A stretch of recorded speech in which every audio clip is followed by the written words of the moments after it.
Vocês estavam falando de viagem, será que o ano que vem está tudo normalizado ou não? Olha, esperamos.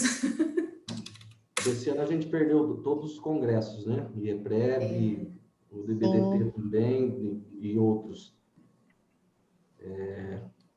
Está sendo difícil, com um filho pequeno. A aula dele voltou essa semana passada, do meu filho aqui em Catanduva. Presencial? Presencial. É assim, uma quantidade reduzida, porque não são todos os alunos que estão indo. Então está tendo um certo espaçamento e ele não aguentava mais ficar em casa e a gente está ficando doido também. Né? Ele tem quantos anos? 5. 5? Nossa, é uma fase... Mas tem uma energia de... Nossa, não sei quanto. É uma fase que tem muita energia mesmo. E agora juntou com política, tudo, então tá bem complicado. Mas se Deus quiser, acaba logo, domingo acaba. Deus quiser. Não, se a gente acaba tudo, né? Se Deus quiser. Até a viagem. Boa noite a todos, sejam bem-vindos.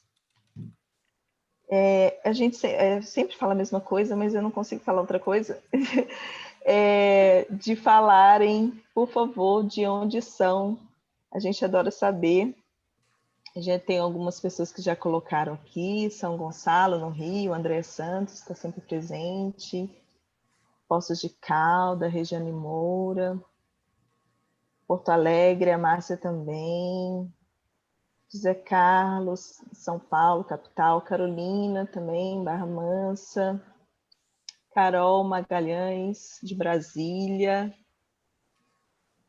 Carlos, do centro do Rio, Letícia, São Paulo, Zona Sul, Maria Rosimeire, daqui de Pinda, a Paula de Alfenas, Lidiane aí pertinho, Catanduva, Janete de BH, bem-vindos todos. Vamos esperar um pouquinho as pessoas entrarem para a gente começar. A Cleide de Manaus. Paula, boa noite.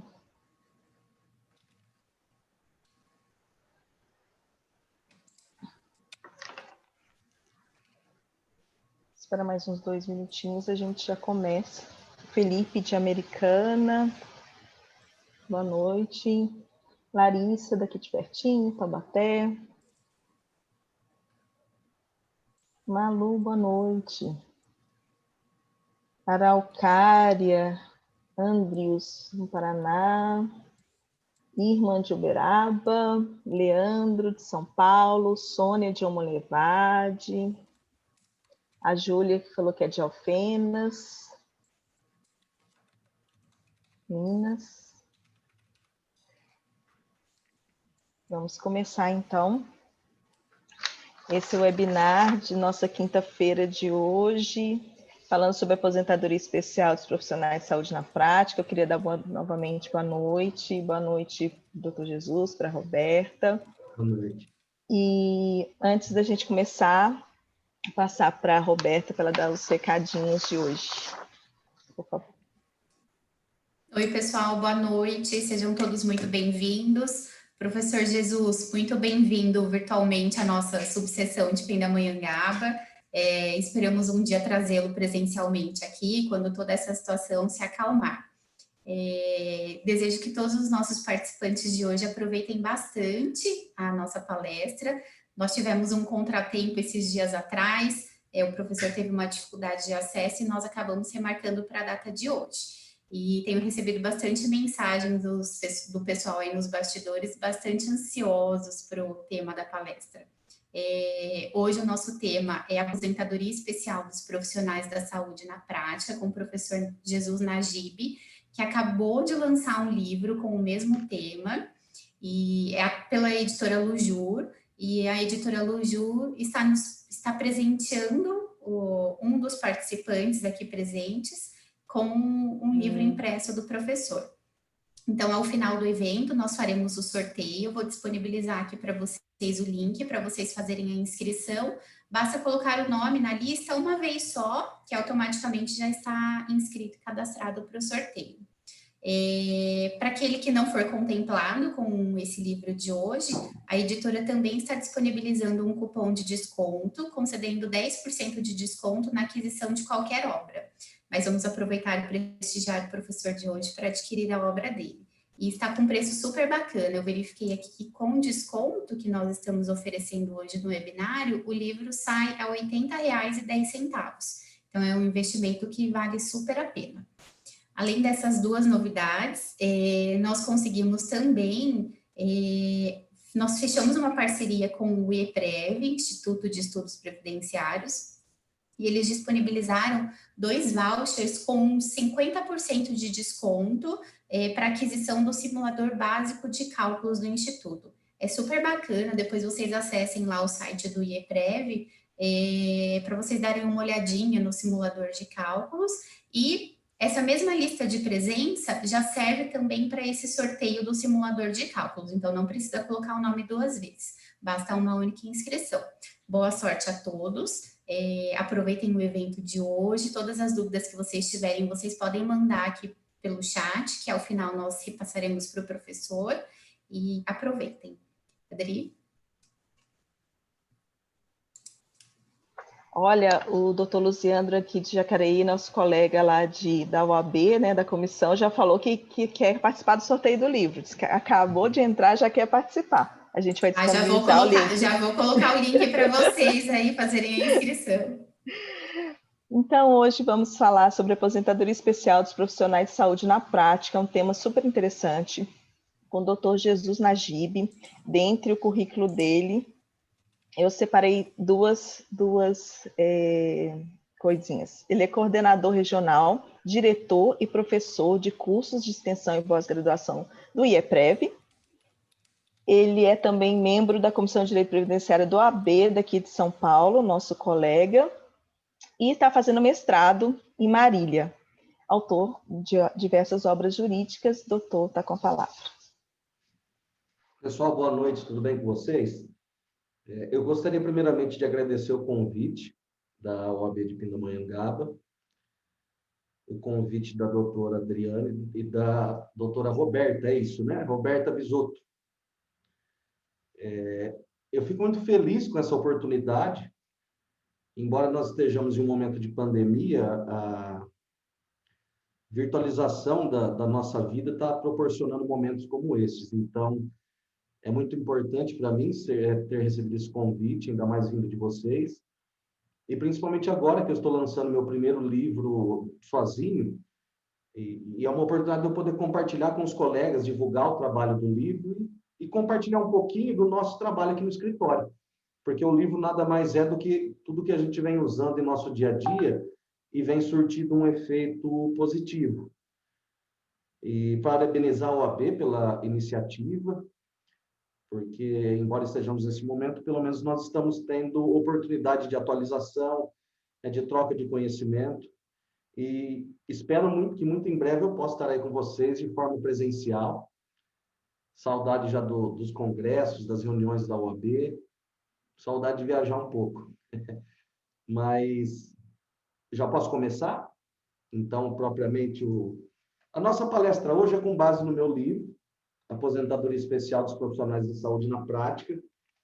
Foi um livro lançado agora no mês passado. Há muito tempo eu gostaria de escrever um livro. Aí o Luiz me ligou há uns 4 meses atrás se eu gostaria de escrever a respeito desse tema. Eu falei, escreva. Ele falou, só que eu preciso para tal data. Aí eu aproveitei a pandemia e falei, vamos escrever. Então foram dias e noites e escrevendo, deu certo. Estou surpreso com o resultado, porque as 3 primeiras tiragens já foram esgotadas, ele já pediu para elaborar mais, e espero que continue dando certo, espero que seja útil para alguém esse livro. Porque esse tema ele é de suma importância, principalmente nesse momento atual. Nós estamos passando pela pandemia da Covid-19. Quais são os profissionais linha de frente no combate a essa pandemia? São os profissionais da saúde. E esses profissionais, sim, são os verdadeiros heróis da nação, ao lado de outros, é claro, mas no momento eles merecem o nosso respeito ainda mais. E nós vamos ver no decorrer desse curso que muitas normas, principalmente administrativas, acabam passando desapercebidas por nós, que poderão ser utilizadas em favor dessa categoria, poupando assim um grande espaço de tempo para que seja concedido um benefício da melhor maneira possível. Nós sabemos que esse benefício foi alterado drasticamente com a reforma da Previdência, nós vamos ver mais adiante também. Então, eu tento trazer algumas dicas para que nós possamos solicitar, requerer a concessão com base nas regras anteriores ou, inclusive, pleitear revisões desses benefícios destinados a esses profissionais da saúde que merecem todo o nosso respeito. Eu peço licença para vocês para abrir o slide, que eu preparei um material bem bacana para vocês, desde o nosso último encontro, mas não foi possível, infelizmente. Mas só deixa eu voltar aqui no início.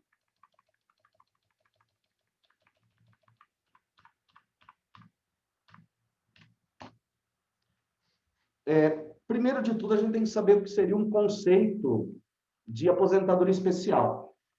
Esse conceito, ele, como nós vamos ver mais adiante, ele foi colocado em xeque, inclusive, com a reforma da Previdência. A aposentadoria especial, ela é considerada um benefício de caráter nitidamente preventivo. Por quê? Porque o legislador, ele buscou trazer um benefício diferenciado que permita ao segurado que trabalha em condições nocivas à sua saúde ou à integridade física, que ele se retire daquele ambiente danoso, nocivo, de forma antecipada. Daí o seu caráter preventivo. Existe outra corrente doutrinária que fala que esse benefício ele possui caráter compensatório. A doutora Maria Helena Carreira Alvim, ela traz esse conceito em sua obra. Do outro lado, Adriane Bramante, Diego Henrique Schuster, dentre outros, eu também trago esse posicionamento em meu livro. Por quê? Porque se ele fosse compensatório, ele poderia ser comparado, por exemplo, ao benefício de auxílio-acidente, que ocorreu a lesão, ocorreu o risco, e você recebe algo em compensação. O objetivo da aposentadoria especial, pelo contrário, é afastar você daquele ambiente antes que você adoeça, ou até mesmo que você venha a óbito, porque, por exemplo, exposição ao ruído. A sua saúde vai sendo minada pouco a pouco, ao longo dos anos. Mas, de forma contrária, a exposição à eletricidade de alta tensão. Você não vai perder sua saúde pouco a pouco. Você, em fração de segundos, você perde a vida. Por exemplo, um vigilante, ele leva um tiro, ele perde a vida. Então, daí o caráter preventivo. Você tira ele antes que ele adoeça ou venha a óbito desse ambiente nocivo. Quais são as normas aplicáveis? Sempre que a gente for pleitear um benefício de aposentadoria especial, o primeiro dispositivo que eu tenho que mencionar é o artigo 201 da Constituição. Por quê? Porque a Constituição é a norma maior de aplicação em nosso país. Então, ela deve constar em todas as nossas petições iniciais. Aqui uma dica para vocês, acredito que vocês, muitos já façam, mas quem ainda não faz, quando for protocolizar um benefício na via administrativa, faça uma petição inicial também.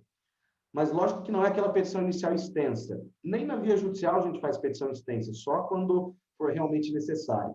Mas aquela petição sucinta, de 2 laudas no máximo, demonstrando o que você quer perante a Previdência, quais as provas que você apresenta para tanto, e demonstre que você preenche o requisito. Traz uma simulação de tempo de contribuição, arrola os documentos que você está apresentando como prova, quais os itens que você quer que seja enquadrado em determinado período, por exemplo, 3.0.1, 2.1.2. Isso facilita a análise por parte do servidor. E ainda mais facilita se você tiver a necessidade de interpor um recurso na via administrativa. Você já vai ter boa parte do seu recurso pronto ali. E nós vamos ver que tem várias normas administrativas do INSS que devem ser mencionadas nessa petição. Então, vamos voltar aqui. Antes da reforma da Previdência, a aposentadoria especial tinha sua previsão no artigo 201, parágrafo 1º, que ele falava o quê? Que é vedada a adoção de critérios e requisitos diferenciados para a concessão de aposentadoria, salvo nos casos de atividades exercidas em condições especiais que prejudiquem a saúde. Quando você lê saúde, leia-se o quê? Exposição à insalubridade, agentes insalubres. Ou a integridade física, leia-se o quê? Atividade perigosa.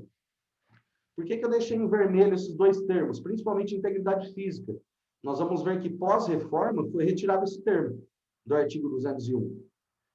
Vejam, pós-reforma, parágrafo 1º. É vedada a adoção de requisitos, tal. Aí, inciso 2º, cujas atividades sejam exercidas com efetiva exposição a agentes químicos, físicos e biológicos prejudiciais à saúde. Ele retirou, a emenda constitucional, ela retirou do texto o termo integridade física. Embora a partir de 97 não esteja mais previsto em decretos a possibilidade de enquadramento, por exemplo, por exposição a eletricidade de alta tensão, não seja mais possível desde 95 o enquadramento do vigilante. Pelo esse termo integridade física, a jurisprudência vem entendendo que é possível sim o reconhecimento dessas atividades como especiais. A Constituição tirou isso. A versão inicial da reforma, da PEC, ela trazia inclusive a vedação expressa ao reconhecimento da atividade por atividade perigosa. Houve muita briga, muita batalha, o texto final retirou a vedação expressa, só que manteve a omissão quanto ao termo integridade física. Existe um projeto de lei complementar em trâmite no Congresso para regulamentar a aposentadoria especial desses profissionais. Embora não seja o tema do nosso bate-papo, é importante que a gente saiba isso também. Então, agora, com a reforma da Previdência, o parágrafo 1º ficou com essa redação. Temos também a Lei 8.213, que traz a aposentadoria especial no artigo 57 seguintes, Decreto 3.048, artigo 64 e seguintes. Este com a redação anterior ao Decreto 10.410, que ele dizia? A mesma coisa praticamente da Lei 8.213, devido ao segurado empregado, trabalhador avulso e contribuinte individual. Este somente quando cooperado, filiado à cooperativa de trabalho ou de produção. Vejam que o decreto ele traz uma certa limitação à concessão da aposentadoria especial aos contribuintes individuais. Tanto é que eu coloquei entre parênteses a súmula 62 da TNU, porque essa limitação ela é ilegal, ela fere o princípio da legalidade. Qual que é a função de um decreto? Ele tem por função regulamentar, ou seja, explicar o que está contido na lei, a grosso modo seria isso. E ele, ao trazer restrições de acesso a benefício não previstas em lei, ele acaba extrapolando o seu poder regulatório e violando o princípio da legalidade. Por isso que a súmula 62 traz a possibilidade, nós vamos ver mais adiante com uma determinada mitigação agora, em razão de um tema da TNU que eu não lembro, eu acho que é 211, nós vamos ver mais adiante, mas ainda é possível a concessão da aposentadoria especial aos contribuintes individuais. Temos também a IN 77, artigo 246 e seguintes, que traz também os requisitos necessários à aposentadoria especial. A IN, propriamente dita, ela não está atualizada de acordo com a emenda 103, tampouco em razão do decreto 10.410, mas logo eu tenho certeza que vai ser atualizada, mudando muitas coisas. Falando em IN, quem gosta de advogar na via administrativa e quer ter êxito na via administrativa, tem que decorar a IN 77. Eu digo decorar no bom sentido. Eu comecei a advogar em maio de 2009. Saí da faculdade em dezembro de 2008 e fui contratado por um escritório que só fazia parte previdenciária. E como nenhum dos outros advogados gostavam de ir à Previdência Social, porque demorava muito, eu sempre fui. E eu gostava de ler. Então, o que eu fazia? Eu chegava lá às 8 da manhã, aí pegava aquela senha que demorava pra caramba, então eu ficava lendo. Um dia eu li IN, um dia eu li um outro livro, um dia eu li o livro do Alexandre Triquez, falava sobre processo administrativo, foi a partir daí que eu criei essa paixão pelo processo administrativo previdenciário. Então, a gente tem que ter conhecimento acerca dessa Bíblia do INSS, que eu falo que ela é considerada a Bíblia da advocacia previdenciária. Se a gente tiver conhecimento de tudo que tem no bojo desse diploma normativo, a gente tem êxito, não precisa nem para a via judicial. Muitos dispositivos da IN são mais vantajosos do que a própria Lei 8.213. Então, fica aqui uma dica para vocês. Quais são os requisitos da aposentadoria especial antes da reforma? No caso dos profissionais da saúde, respeitada a carência de 180 contribuições mensais, comprovar o trabalho exposto a agente biológico ou outros agentes, como nós vamos ver mais adiante, por 25 anos. Também tem a possibilidade de enquadramento por categoria profissional, nós vamos ver mais adiante também, sem qualquer limite de idade. A idade na aposentadoria especial ela surgiu em 1960 com a Lopes, eu não me recordo qual o artigo. Inicialmente era exigida uma idade mínima de 50 anos. Aí, 8 anos depois, eles viram que a tamanha aberração dessa idade mínima, eles retiraram. Aí agora, em 2020, a gente vem em 2019, voltamos com uma aberração ainda maior, com uma idade de 60 anos, no caso da aposentadoria aos 25 anos de contribuição. Nós vamos discutir um pouquinho mais adiante também a respeito desse tema. Trago para vocês agora a redação do artigo 64 do Decreto 3.048, atualizado com o 10.410. ela já traz, essa redação, a idade mínima necessária. Vejam que interessante. Aqui já traz, já retirou o termo integridade física, que ele fala aqui, vedada a caracterização por categoria profissional, isso a gente já sabia desde 95, que já era vedado desde 29 de abril de 95, e ele não traz mais, só fala prejudiciais à saúde, retirou a integridade física. E no caso do grupo de 25 anos de contribuição, ele fala da necessidade de 60 anos de idade quando se tratar da atividade especial dos 25 anos. Isso para aquelas pessoas que ingressaram no regime geral de previdência após o início da vigência da reforma da Previdência. Quem já estava filiado antes, mas não havia adimplido os requisitos, entra na regra de transição, que a gente vai ver mais adiante, que em determinados casos é mais gravosa do que a própria regra transitória. E os requisitos pós-reforma? Haverá idade mínima para se aposentar, que irá variar de acordo com o grupo de agentes nocivos.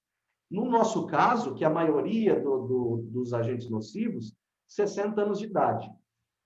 Aí eu fico a pergunta para vocês, faço a seguinte pergunta. Se o objetivo da aposentadoria especial é prevenir o adoecimento da pessoa, prevenir o seu óbito, retirá-la de um ambiente nocivo e lhe dar uma qualidade de resto de vida, se a gente pode assim dizer, de forma digna, a partir do momento que você impõe um limite etário para que ela tenha acesso àquele benefício, não estaria sendo colocado em xeque esse caráter preventivo?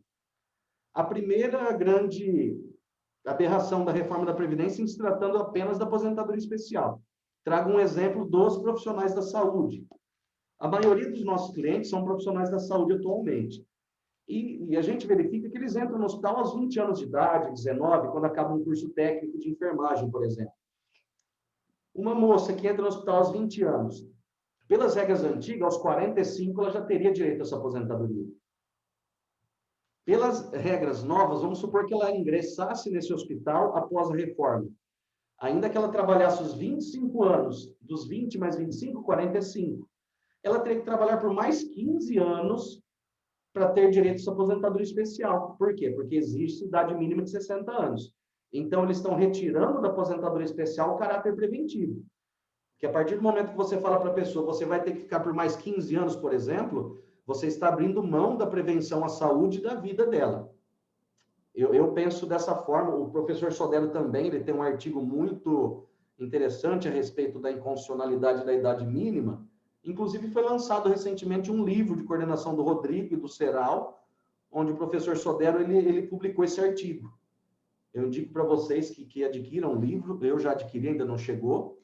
É um livro que a gente tem que ter ao nosso lado todos os dias.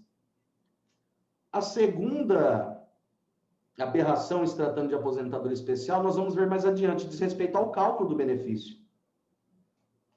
Primeiro, a aposentadoria tem caráter preventivo, então você retira a pessoa do trabalho de forma antecipada, fala, você não pode mais trabalhar em atividades dessa natureza. Beleza, bacana. Então, a Previdência vai te dar uma aposentadoria digna, 100% do salário de benefício, sem incidência do fator. Tudo bem. A partir do momento que você iguala o cálculo dessa aposentadoria às demais, iniciando de 60%, cadê a possibilidade da pessoa se manter com apenas o valor da aposentadoria? O que já era difícil vai ficar mais ainda. Será que a pessoa vai ter interesse em pleitear uma aposentadoria especial? Ou será que ela vai ter interesse em pleitear uma aposentadoria por tempo, na regra de transição, por exemplo, e continuar trabalhando? Já que o valor vai ser o mesmo, então não tem por que mais ela pleitear esse benefício, só em alguns casos, porque ela não vai conseguir sobreviver apenas com o valor da aposentadoria especial. Regra de transição. No caso de 25 anos de exposição, não existe idade mínima, só que para chegar nessa pontuação em 86 pontos, você tem que utilizar sua idade. Então, vamos trazer um exemplo. Vamos supor que a pessoa só tem os 25 anos de tempo especial. Não tem mais tempo comum, fora, em outra atividade. Para ela alcançar os 86 pontos, ela teria que ter 61 anos de idade. Nesse exemplo específico, a regra de transição é mais gravosa do que a regra transitória. Lógico, ela pode utilizar tempo de serviço comum para chegar na pontuação? Pode, porque não tem nenhuma vedação. Mas tem casos que a pessoa começou a trabalhar só naquela atividade, só tem os 25 anos. Então, tudo isso a gente tem que verificar. Daí a importância, inclusive, do planejamento previdenciário. O IEPREV, abrindo uma deixa aqui, inclusive vai ter sorteio, né? O IEPREV tem um simulador de cálculo completo que ele faz todo esse cálculo sobre qual a melhor regra de transição. E isso a gente tem que fazer, tem que cobrar em nosso escritório. O planejamento previdenciário, hoje em dia, ele é primordial para que a pessoa aposente de forma correta. Porque depois que ela aposentou, recebeu o primeiro pagamento, aí adeus, ela não pode mais renunciar a esse benefício. Então, daí a importância do planejamento. E quem sabe fazer o planejamento? Advogado previdenciarista. Nós somos profissionais capacitados para tanto. Renda mensal inicial. Antes da reforma, era calculado em 100% do salário de benefício, sem a incidência do fator previdenciário, e não tinha idade mínima. E como que era esse salário de benefício apurado? 80% dos maiores salários de contribuição, desde julho de 94 para cá, ou a partir do momento do início da contribuição, quando a pessoa se filiou em momento posterior. Então, ela tinha mais vantagem, porque descartava aquelas 20% menores contribuições, que geralmente no início da nossa vida profissional nós ganhamos menos. Então, o INSS dava, a lei de benefícios dava essa possibilidade de exclusão. Com a reforma, a gente vê que é praticamente impossível isso. Pós-reforma da Previdência, ele se iguala às demais aposentadorias, uma renda mensal inicial que parte de 60% do salário de benefício, mais 2% para cada ano de contribuição, que exceder os 20 anos para o homem e 15 para a mulher. E no caso das atividades especiais, de 15 anos. E o pior, não tem mais o descarte. Em regra, não tem mais o descarte das 20% menores contribuição. Então, será que ele continua sendo vantajosa a aposentadoria especial? Então, aí fica o questionamento. Porque no caso de um homem, por exemplo, que só tinha os 25 anos de contribuição, quanto que vai acrescer? 5 vezes 2, 10. Ele vai ficar com 70%. A pessoa tem que ter muito tempo de contribuição para chegar no 100%. Então, é uma reforma muito maléfica, principalmente para a aposentadoria especial. Principalmente para os profissionais da saúde, que são eles hoje que estão cuidando da vida, inclusive dos políticos, que aprovaram essa reforma da Previdência. E de todas as pessoas responsáveis, estão cuidando da nossa vida. E muitos deles estão perdendo suas vidas. Isso nós vamos falar mais adiante. Não existe EPI eficaz em se tratando de agente biológico. Se existisse, os médicos, enfermeiros e profissionais da saúde não estariam sendo contaminados com esse vírus. Isso é de fácil constatação. É só a gente verificar nos veículos de comunicação existentes atualmente. Adriana, eu estou indo muito rápido, está bem assim? Tá bem, tá. Então tá bom. É que às vezes eu começo a falar e acaba acelerando muito. Não, fica à vontade.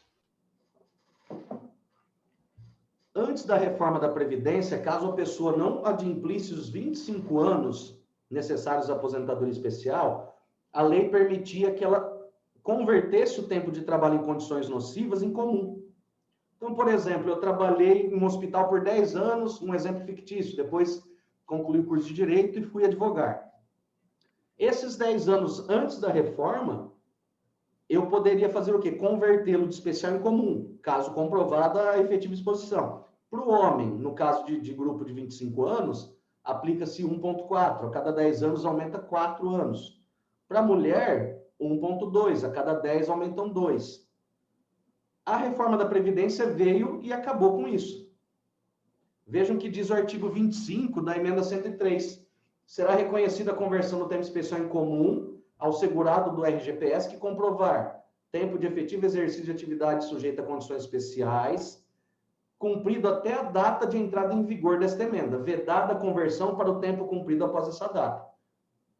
Eu não sei, teve artigo nesse sentido também no livro que o professor Rodrigo coordenou, junto com o Ceral, que é uma outra grande aberração. Então, quer dizer que se o tempo foi desempenhado até a reforma da Previdência, ainda que eu pleiteie o benefício posteriormente, eu tenho esse direito garantido. Eu posso converter em especial em comum. Só que o período de trabalho realizado após o início da vigência da emenda, ele deixa de ser especial se eu não cumprir os 25 anos. Então, por exemplo, se eu trabalhei 24 anos exposto a agente biológico, é como se esses 24 anos não fossem nocivos à minha saúde, em razão de um ano. Eu tive um exemplo de uma cliente do escritório, ela chegou no escritório logo após a aprovação da emenda, e a gente analisou o tempo dela, faltavam 6 meses para completar 25 anos. Eu não sabia como falar isso para ela depois. Ela chorou e eu quase chorei também. Porque é como se ela tivesse jogado fora tudo aquilo que ela trabalhou. Aí a gente tentou uma regra de transição, só que ela preferiu esperar um pouco. Então, nesse caso, todo o período antes da reforma vai ser convertido? Vai. Só que qualquer trabalho desempenhado após o início da vigência da reforma não pode ser mais convertido em comum, sendo apenas possível o enquadramento e não a conversão, caso completados 25 anos. Aí fica a seguinte pergunta para a gente. Quando foi aprovada a emenda constitucional, surgiram 2 correntes doutrinárias a respeito da data limite para fins de aplicação das regras antigas, do direito adquirido. O INSS logo soltou uma nota que seria analisado com base nas regras antigas o pleito realizado até 12 de novembro de 2019. Porque dia 13 foi publicado, então ele falava que a partir do dia 13 já seriam consideradas as regras novas.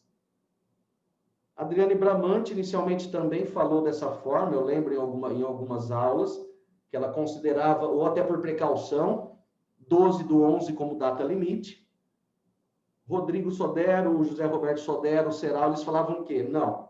Como fala até a data da entrada em vigor, e se entrou em vigor dia 13, eu entendo, inclusive, que o até é um termo inclusivo, ele inclui aquele dia. Então, até dia 13 é com base nas regras antigas. Graças a Deus, essa dúvida acabou, o decreto 10.410 veio e já disse isso. Vejam que interessante. A vedação da conversão do tempo especial em comum, a partir da entrada em vigor da emenda 103, foi introduzido no decreto 3.048 pelo 10.410. O 10.410, ele revogou o artigo 70 do 3.048, que trazia as regras de conversão. E o artigo 188p, parágrafo 5º, ele diz o seguinte: a conversão de tempo de atividade sob condições especiais em tempo de atividade comum aplica-se somente ao trabalho prestado até 13 de novembro de 2019. Então, acabou qualquer dúvida. Eu posso aplicar as regras antigas se eu adimpli, se eu preenchi os requisitos até 13 de novembro de 2019. Ainda que eu venha pleitear em 2021, 2022, mas com base no direito adquirido, eu tenho esse direito. Ah, mas professor, é um dia só, pouco importa. Importa sim, por um dia a pessoa pode ter preenchido o requisito necessário ou não.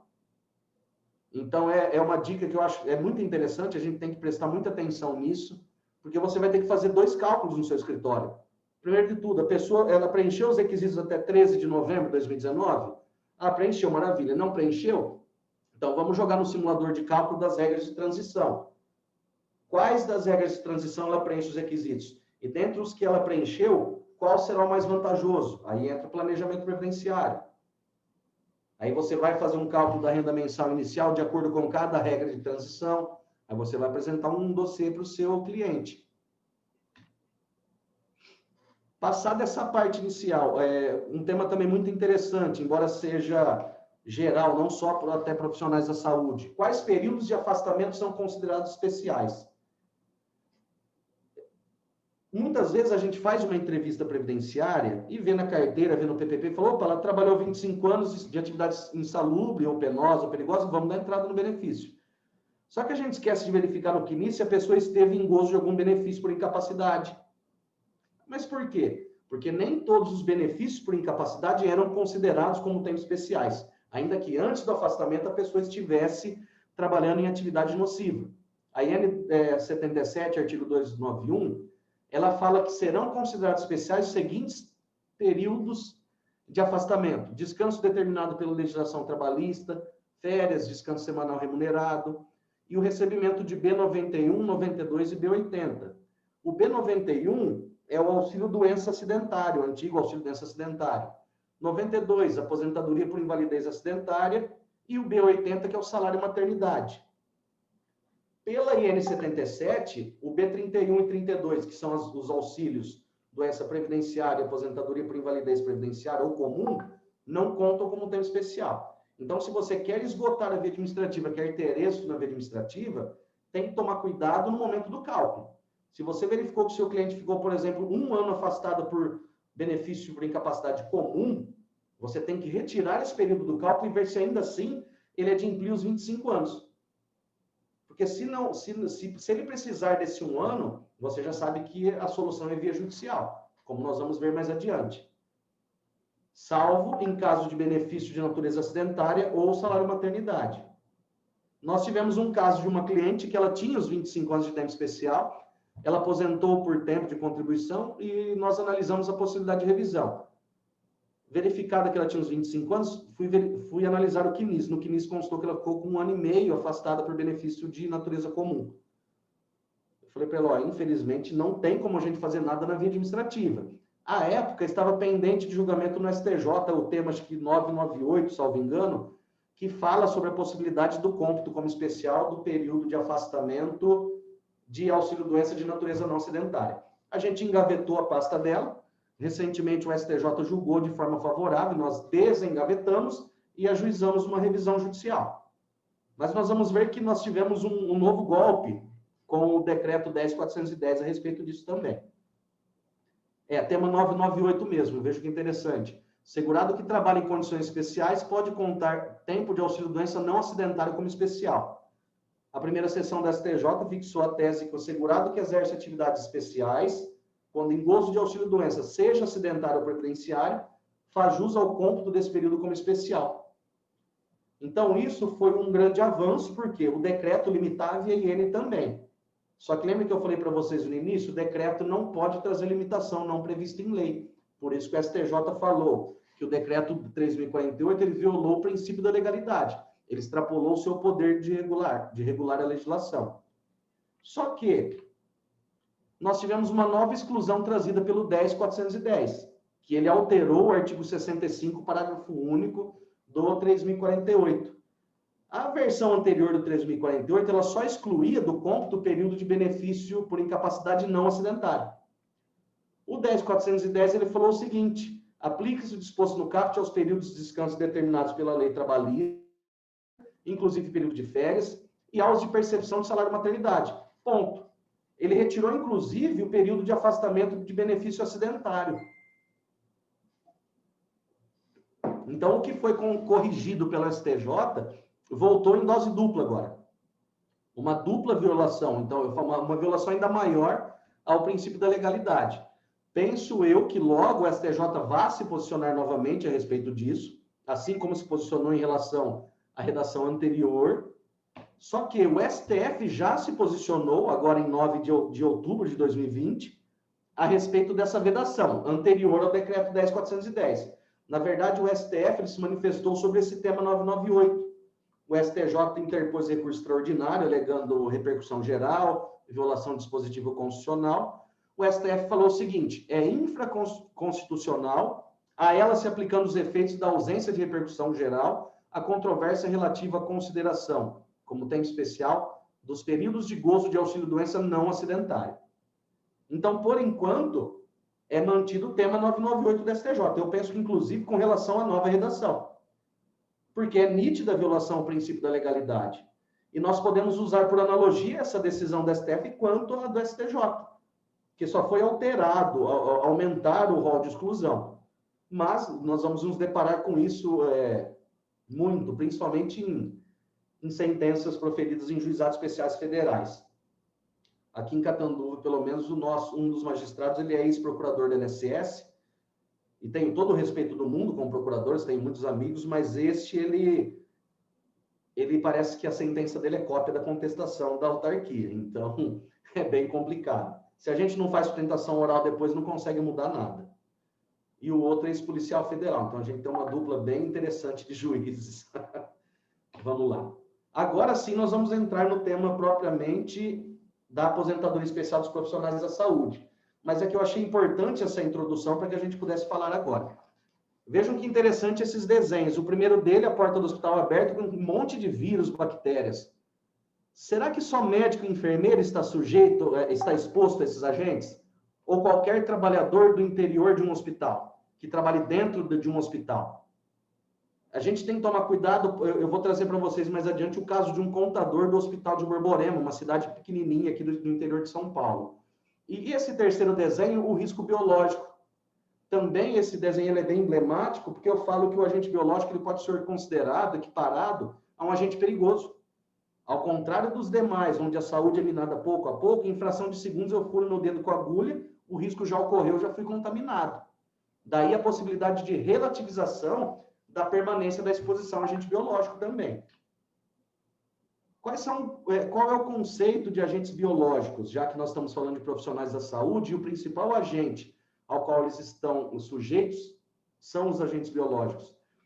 Eu trago para vocês a definição trazida da edição de 2017 do Manual de Aposentadoria Especial do INSS. Todos temos que ler esse manual, ele traz muita informação interessante. Os próprios servidores desconhecem a existência desse manual, ou se conhecem, não fazem uso. Porque se fizessem uso, a maioria dos benefícios de aposentadoria especial seriam concedidos na via administrativa inicial, sequer necessitando de recurso administrativo. Ele fala que deve ser, ele traz a conceituação da legislação trabalhista. Segundo Portaria 3214, NR9, consideram-se agentes biológicos, bactérias, fungos, bacilos, parasitas, protozoários, vírus, entre outros. E ele finaliza falando que a NR32 também traz, falando que são micro-organismos geneticamente modificados ou não, cultura de células, parasitas, toxinas e prions. A gente já sabe o que é agente biológico. Por que eu trouxe essa definição?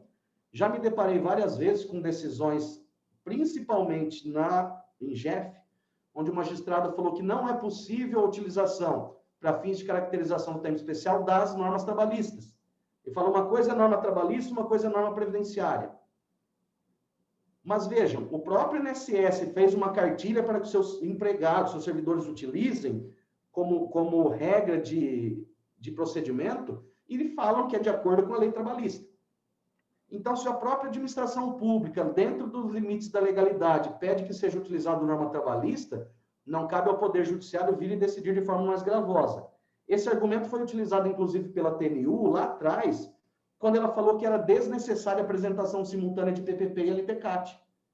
A decisão falou nesses termos, falou assim, ó, se a própria administração pública na IN, eu não lembro se era IN 45 ou IN 27, eu não lembro, se a própria IN falava que era desnecessária a apresentação simultânea de PPP e LPCAT, não pode o Poder Judiciário vir e decidir de forma mais gravosa.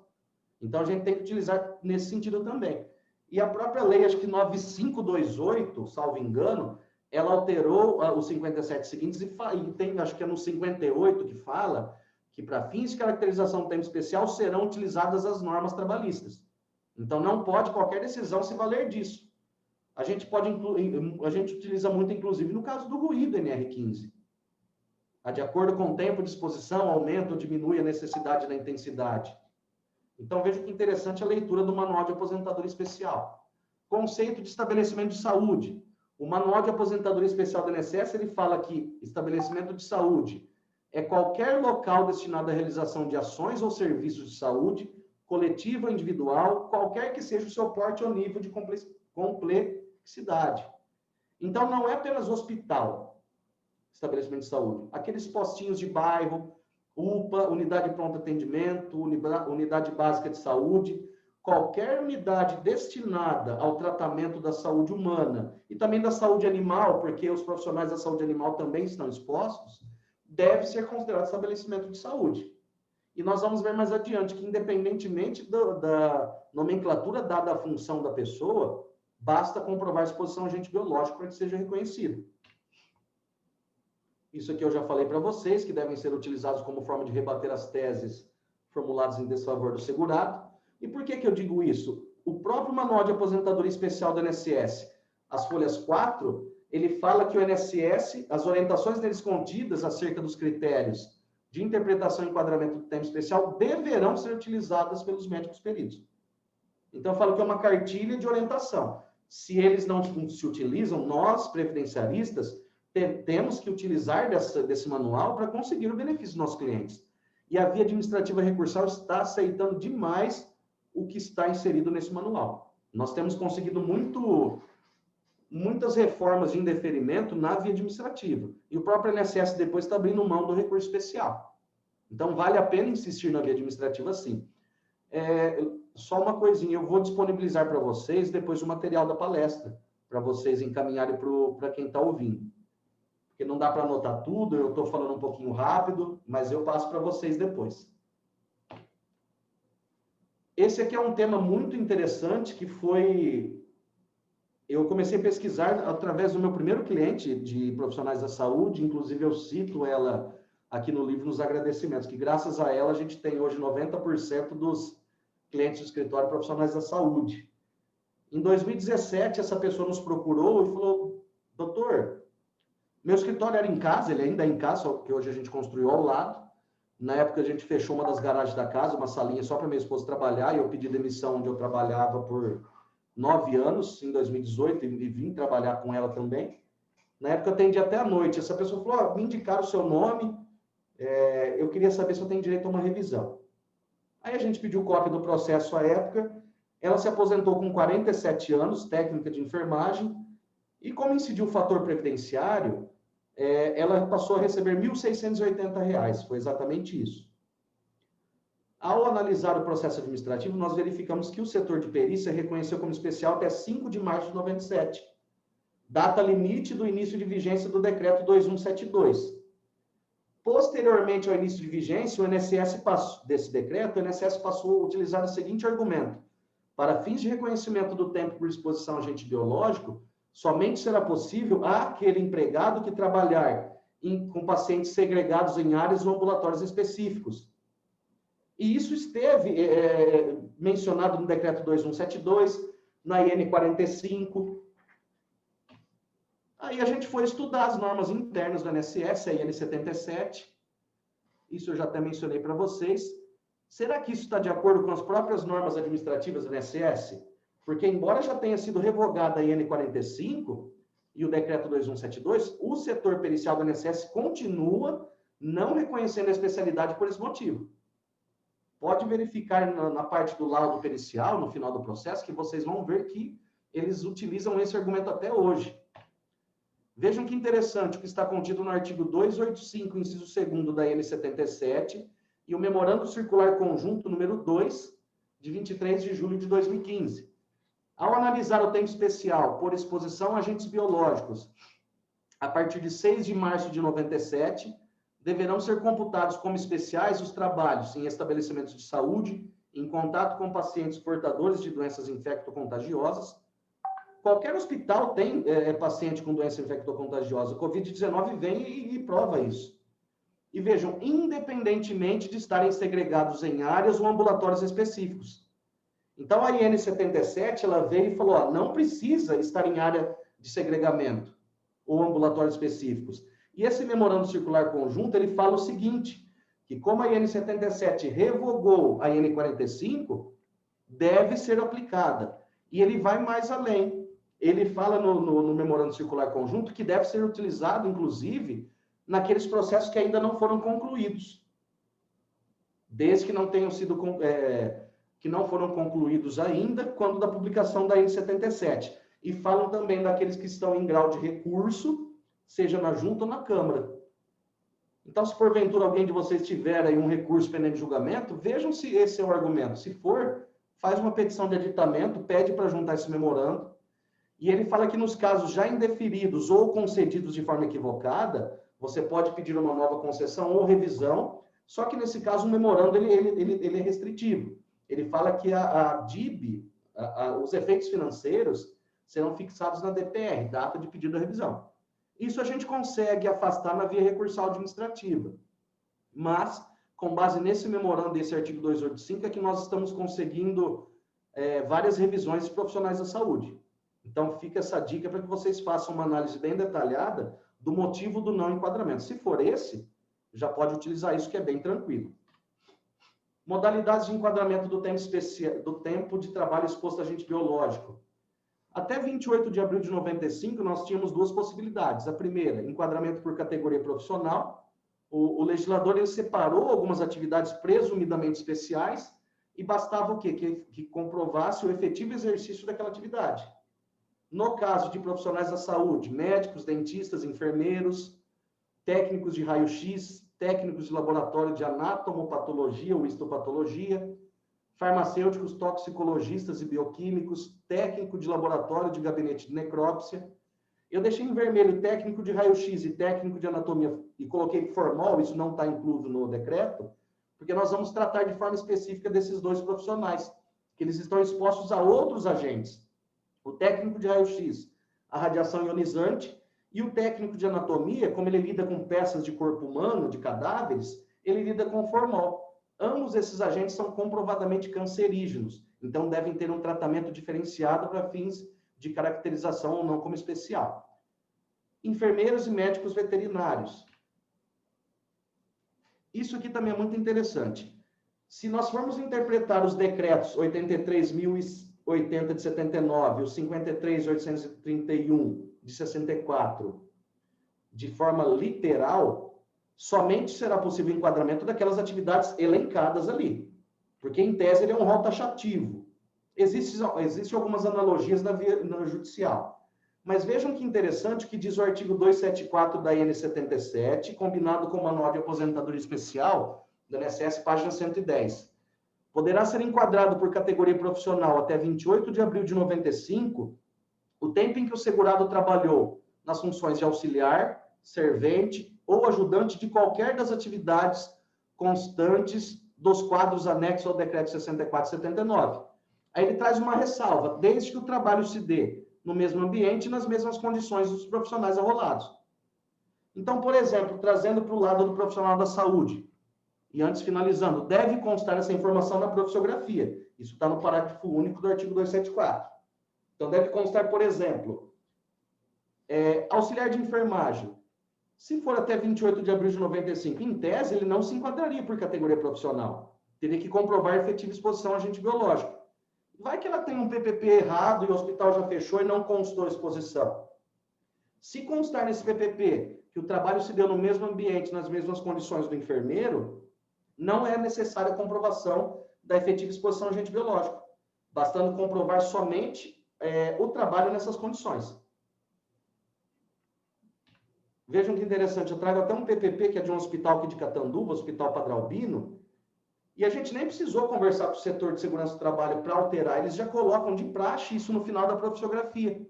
Vejam aqui, ó, é atendente de enfermagem e técnico de enfermagem, desde 1990. E no final da profissiografia, o profissional exerce sua atividade nas mesmas condições e ambiente do enfermeiro. Então, nesse caso, não precisa comprovar a exposição a agente biológico, mas apenas o exercício da atividade.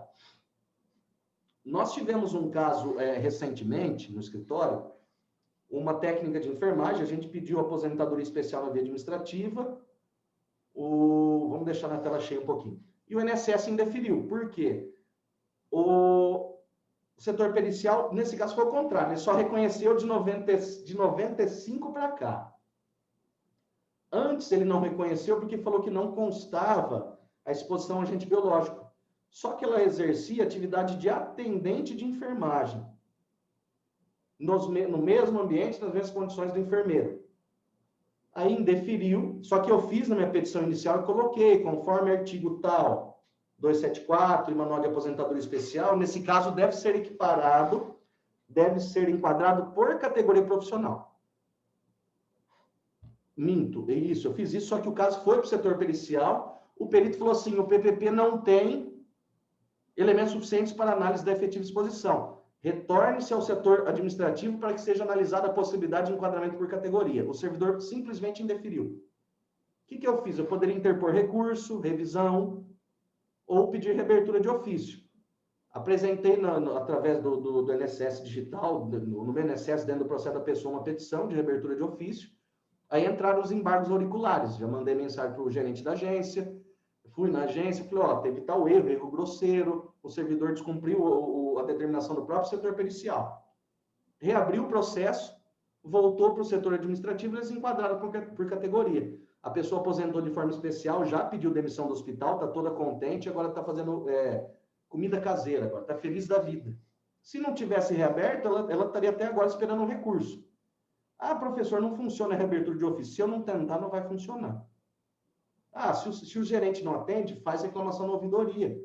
Se está previsto a possibilidade de reabertura em caso de erro do servidor, nós não estamos fazendo nada demais. Não estou dizendo aqui para brigar com o servidor, eu sou amigo de todos. Tanto é que muitas das coisas que eu passo nos meus cursos eu aprendi com servidores, de normas internas que nós nem teríamos acesso. Mas a gente tem que defender os interesses dos nossos clientes. Vamos voltar aqui para os slides.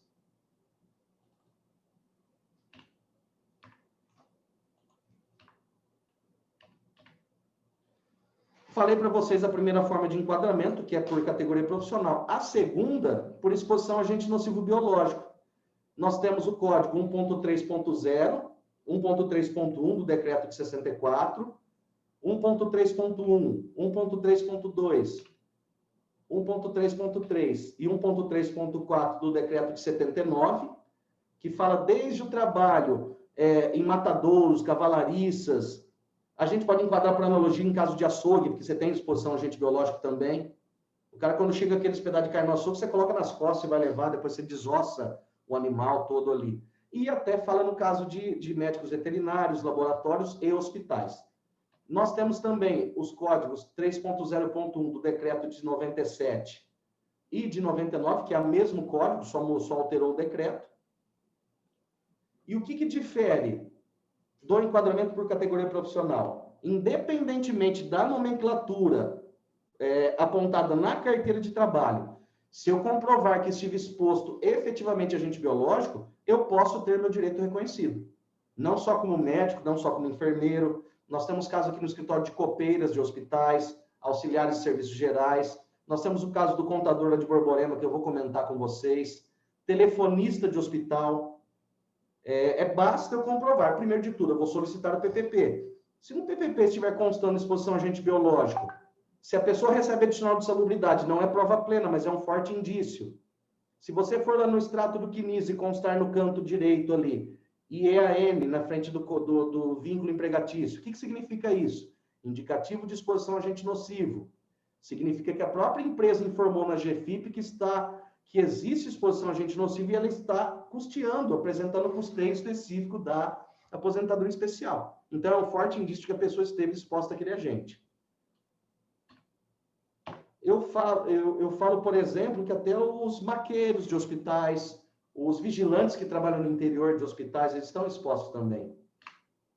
Serviço de limpeza. Já me deparei com algumas decisões, inclusive do Juizado Federal, falando que não cabe reconhecimento porque não tem exposição a agente biológico. Eu falo que, nesse caso, é até maior a exposição do que os profissionais da saúde propriamente ditos. Por quê? São os profissionais da limpeza que limpam tudo o hospital. Eles limpam os dejetos, eles limpam as roupas sujas da cama, eles limpam o sangue, o material contaminado que cai no chão, e lidam, inclusive, com produtos químicos, que para limpar tudo aquilo, não basta só aquele detergente que a gente usa para lavar a louça. Então, eles merecem, sim, o reconhecimento. Tanto é que a súmula 82 da TNU, ela fala o seguinte: o código 1.3.2 do decreto 64, além dos profissionais da saúde, contempla os trabalhadores que exercem atividades de serviços gerais em limpeza e higienização de hospitais, ambientes hospitalares. Recepcionista, trago para vocês uma decisão do TRF2. Nesse caso aqui, a pessoa esteve exposta a agente biológico, vírus, bactérias, fungos, nos períodos reconhecidos como laborados, de forma, em condições especiais, nas atividades recepcionista, técnica de laboratório e técnica de patologia. Essa pessoa teve uma ascensão dentro do hospital. Mas, desde o início, geralmente a recepção do hospital ela coincide com o pronto-socorro, com o pronto-atendimento. A pessoa entra lá toda machucada, portadora de doença infectocontagiosa, e está lá a recepcionista. Para a recepcionista entrar e sair do hospital, ela passa pelos corredores. Para ela almoçar no hospital, ela passa pelos corredores. Então, ela está exposta também a agente biológico. Caso do contador de Borborema. O ano retrasado, eu fui convidado a fazer uma palestra sobre a reforma nesse hospital lá em Borborema. Chegando lá, fiz a palestra, eu entrei no hospital, a entrada era pelo pronto-socorro, andei um corredor, e no final tinha uma salinha e fiz a palestra com os funcionários lá. No final, o contador, o nosso cliente, ele me procurou e falou que eu gostaria de tirar uma dúvida.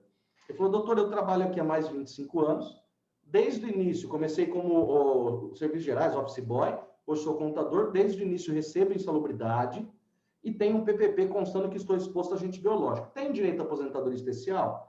Um advogado, um colega disse que não para ele. Eu falei: eu quero ver seu PPP, eu quero ver o laudo do hospital, o PPRA, ou qualquer outro documento equivalente. E quero ver seus olerites também.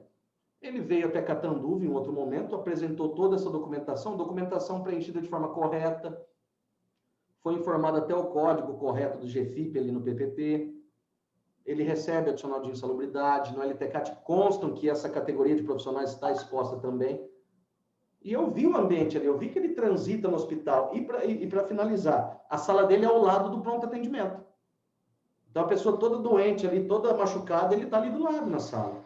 Diferentemente do que ocorre, por exemplo, com o Hospital de Câncer de Barretos, onde são vários blocos, a área administrativa não se mistura com o setor operacional. Nesse caso, pode ser que não seja possível. Mas, no caso desse nosso cliente, a gente tentou, não optei pela via administrativa, por ser uma atividade totalmente diversa em tese, e como são médicos que analisam na via administrativa, acho que eles têm um pouco de preconceito.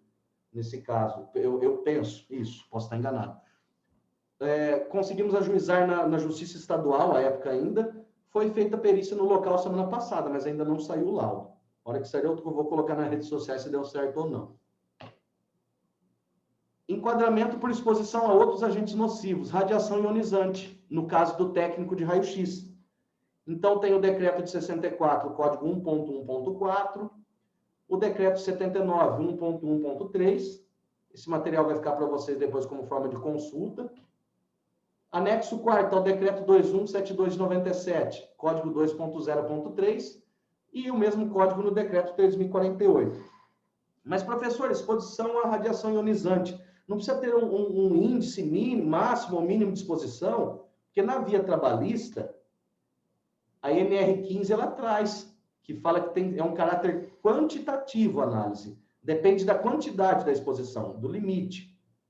Só que na via previdenciária, nós já temos jurisprudência, temos o próprio Memorando Circular Conjunto número 2, CN 77, que fala, no artigo 284, em se tratando de agente cancerígeno, a análise deve ser qualitativa, ou seja, independe do índice de exposição, do índice de incidência desse agente. E como você pode ver na LINAC, que é a Lista Nacional de Agente Cancerígeno Humano, a radiação ionizante ela é elencada como agente reconhecidamente cancerígeno. Então, nesse caso, independentemente da intensidade da exposição, do nível, deve ser reconhecido como tal. E mais interessante, ela tem dupla natureza, esse agente nocivo. Tem natureza insalubre, de acordo com a NR15, anexo 5º, e natureza perigosa, de acordo com a NR16. Então, é um duplo motivo para que seja reconhecido. O técnico de raio-x, o dentista que faz o raio-x do seu cliente no próprio consultório, também eu devo utilizar isso, inclusive, para o dentista autônomo, nesse caso. Quanto que eu tenho de tempo ainda? Ou já extrapolou? Não extrapolou, não. Agora são 8 horas. Então tá bom, então vai dar tempo. Uhum. Um outro agente nocivo diferente do biológico, o formol. O formol, principalmente nas pessoas que trabalham em faculdades de medicina, laboratório de anatomia. Por que eu estou trazendo isso para vocês? Porque foi um caso prático no nosso escritório. Inclusive, eu peguei a petição que eu utilizei no caso dele inicial e coloquei aqui no livro. As petições que eu tenho aqui são as que eu uso. Posso até ter esquecido algum dado de cliente, mas eu acho que não, porque eu só tive esse cuidado. Eu não acho justo eu colocar uma petição genérica no livro, já que eu uso outro no escritório. Se está dando certo para a gente, eu espero que dê certo para outros. Esse técnico de anatomia, ele nos procurou. O INSS indeferiu o benefício dele, porque falou que não era enquadrável por categoria profissional, atividade antes de 95, porque ele era auxiliar. Nós utilizamos esse argumento da possibilidade de enquadramento dos auxiliares, e mesmo depois de 95, a INSS não reconheceu todo o período. A gente apresentou a LTCAT, PPP, informando que, além dos agentes biológicos, ele era exposto ao formol. Nós nunca tínhamos tido uma procedência com esse juiz, que é esse procurador federal. A gente brinca que ele nunca deu uma sentença de procedência. Nesse caso, para nossa surpresa, foi na vara federal, que ele também é juiz na vara. Ele julgou totalmente procedente, por quê? Não tinha o que ele falar que estava errado. EPI, a própria empregadora, ela atestou que é ineficaz. Constava que havia o custeio da aposentadoria, lá o código 04, salvo engano, no PPP. No laudo constava que ele era exposto de forma habitual e permanente a formol e agente biológico. E a ineficácia do EPI, então não tinha, nós matamos todos os itens, está na petição que eu trago no livro. Ele julgou procedente, o INSS recorreu, tentando reverter a procedência, nós conseguimos a manutenção no TRF.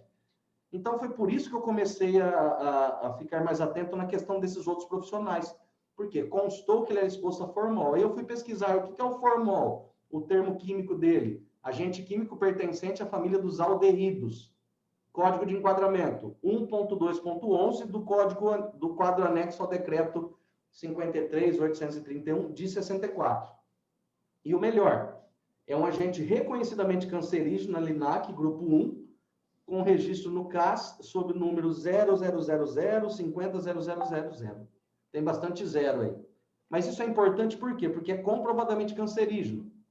E nós vamos ver mais adiante, já adianto para vocês, em se tratando de agente reconhecidamente cancerígeno, o INSS reconhece tanto na IN quanto no Memorando Circular Conjunto número 2 que não existe EPI eficácia.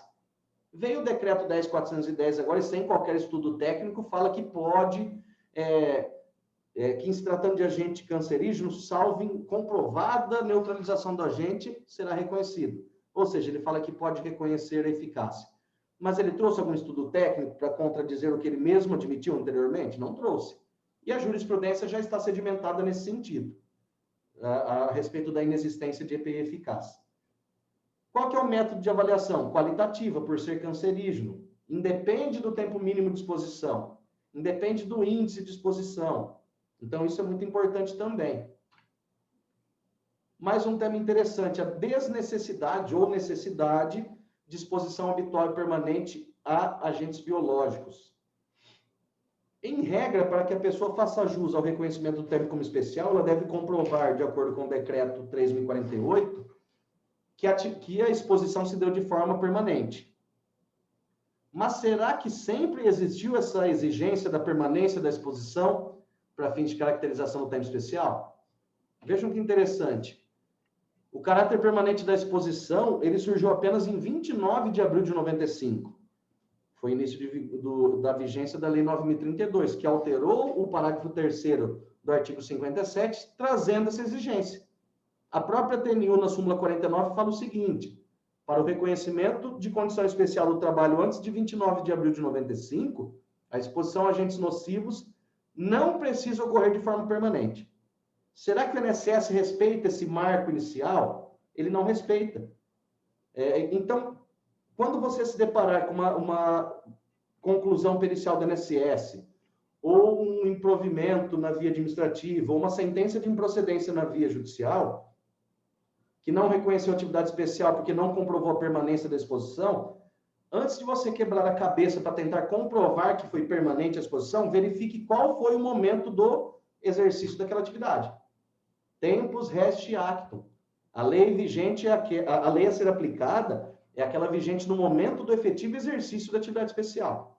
Se o trabalho foi lá em 1980, 1990 ou até 28 de abril de 95, não há que se falar nessa necessidade. Basta comprovar a exposição, ainda que não tenha caráter permanente. Na via administrativa, infelizmente, eles não respeitam isso. Na via recursal administrativa, a gente consegue ter êxito. Por quê? Porque os conselheiros, eles podem julgar, inclusive, com base na jurisprudência judicial. Eles não estão adstritos à IN 77.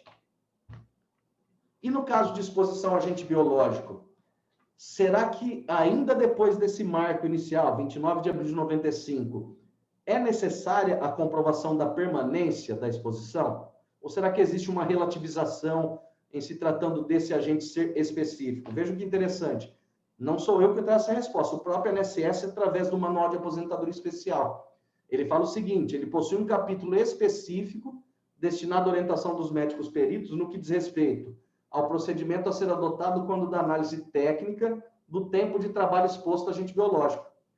Aí ele fala, em se tratando de tais agentes nocivos, ou seja, dos biológicos, deverá ser adotada a seguinte orientação pelos servidores responsáveis pelo procedimento.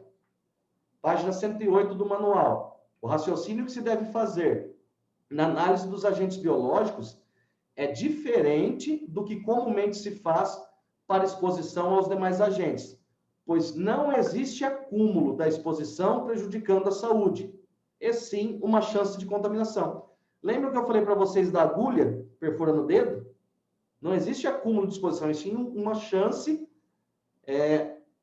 de contaminação. E ele finaliza falando que o risco de contaminação está presente em qualquer estabelecimento.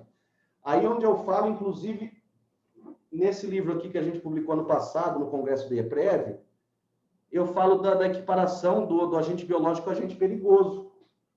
Porque em fração de segundos o risco já ocorreu, já se materializou.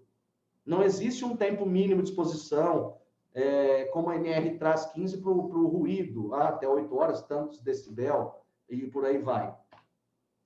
E vejam, o STJ ele vai mais além.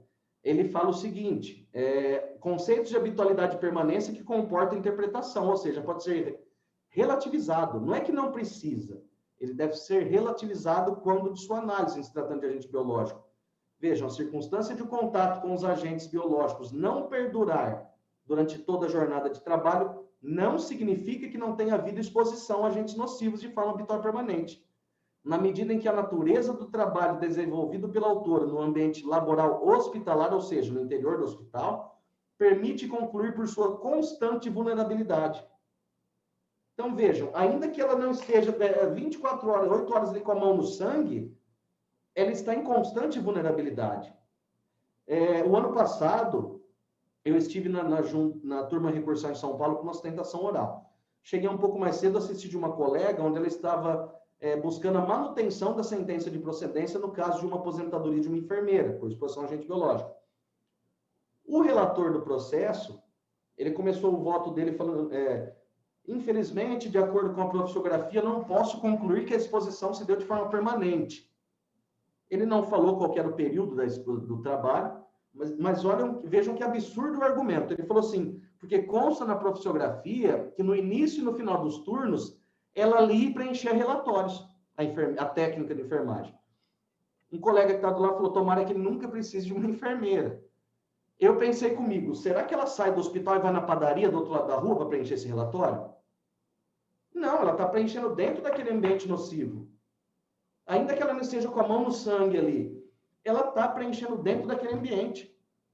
A gente sabe que os agentes biológicos eles são transmitidos não só pelo contato direto, mas também indireto. Eu trago as vias de transmissão no livro. Quais são as formas de transmissão do agente biológico? Pelo ar, a pessoa pode espirrar perto de você, um aperto de mão, você relar a mão num alimento que está contaminado, numa roupa, na própria prancheta que ela está preenchendo o relatório.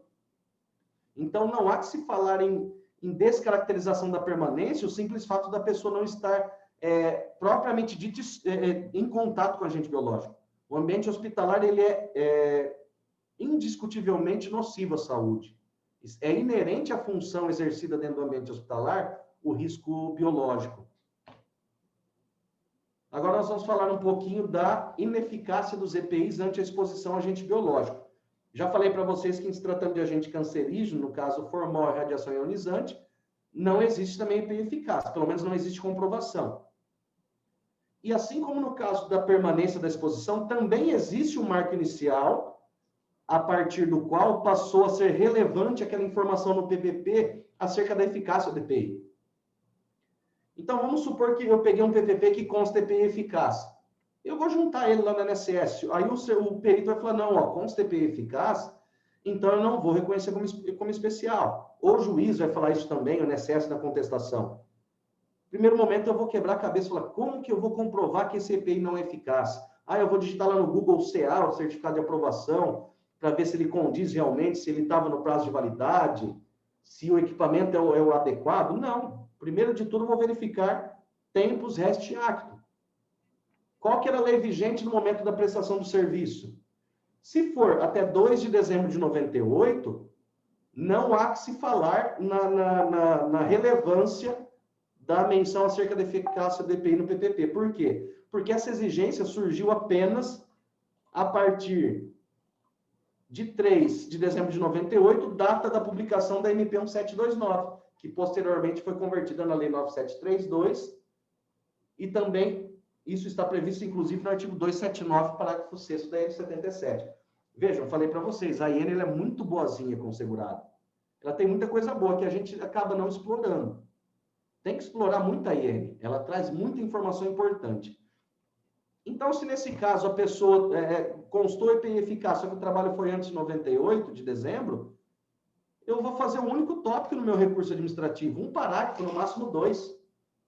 Um parágrafo, se eu for mencionar só o artigo 279 da IN, falar, ó, nobres conselheiros, julgadores, o trabalho foi desempenhado até 2 de dezembro de 98. E de acordo com o artigo 279, parágrafo 6º da IN, somente será considerada a adoção de EPI em demonstrações ambientais emitidas a partir de 3 de dezembro de 98. Então, deve ser irrelevante. É irrelevante essa menção no PPP. Por que eu falei que são 2 parágrafos? Porque, vejam, depois veio a súmula da TNU 87 e falou a mesma coisa. Aí eu até brinco aqui embaixo que eu falo que a norma administrativa saiu à frente. Eu gosto de defender a advocacia administrativa porque ela é vantajosa. Nós que temos que insistir mais nela. Nós que temos que construir jurisprudência administrativa positiva. Porque, senão, o INSS vai construir jurisprudência negativa. O que diz a súmula 87? Eu estava procurando aqui do lado do livro do professor Beirão, mas está na outra sala, que eu gostaria até de mostrar para vocês, que é de jurisprudência administrativa comentada, é um recente lançamento da Lujur. A eficácia do EPI não obsta, ou seja, não afasta o reconhecimento de atividade especial exercida antes de 3 de dezembro de 98, data de início da vigência da MP 1729. Então, pronto. 2 parágrafos, eu já acabei com essa discussão. A junta de recursos, ela vai levar em conta, porque está na própria IN. Se for na via judicial, eu vou alegar que o Poder Judiciário não pode decidir de forma mais gravosa que a via administrativa, súmula 87 da TNU, e pronto. Mas vamos supor que o trabalho foi desempenhado a partir de 3 de dezembro de 98. Será que existe EPI eficaz se tratando de agente nocivo biológico?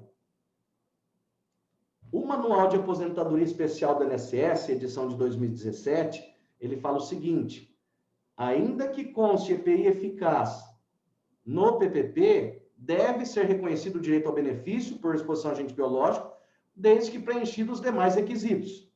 A gente tem mais 10 minutos. Ou não? A gente abre para pergunta, aí o senhor que sabe. Eu acho que tem mais alguns slides ainda para acabar. Tá. Tem problema da gente passar um pouquinho? Não. Mas é rapidinho. Eu prometo tá bom. que eu vou... Não, é que é só... e depois a gente abre para pergunta.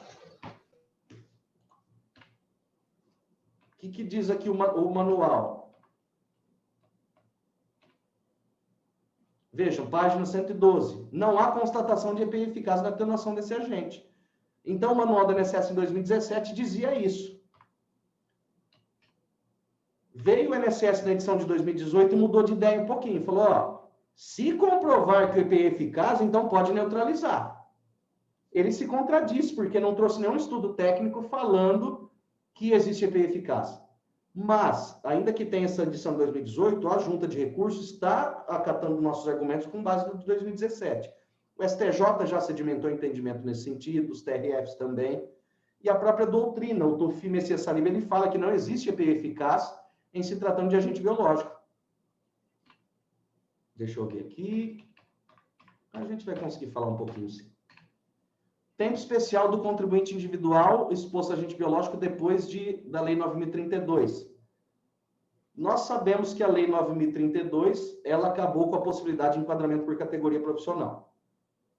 Só que essa limitação, por enquadramento por categoria.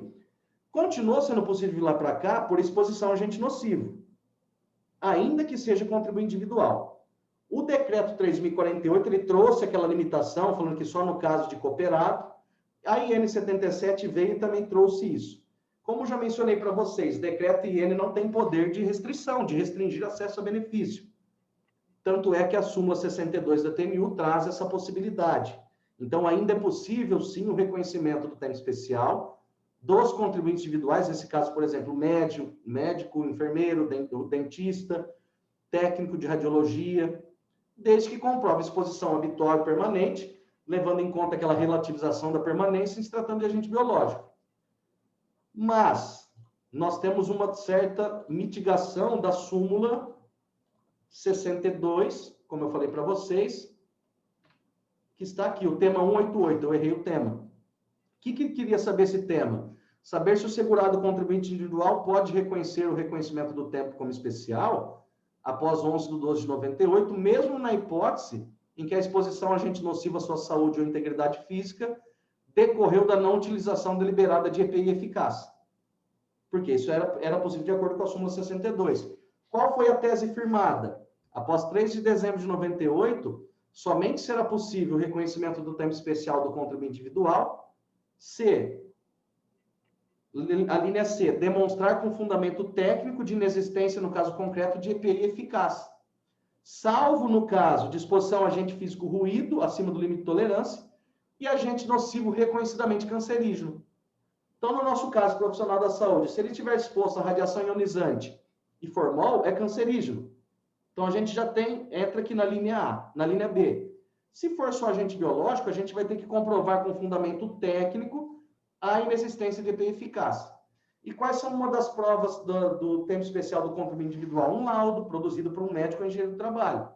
Deve constar nesse laudo que ele utilizava EPI, mas que esses EPIs eram ineficazes.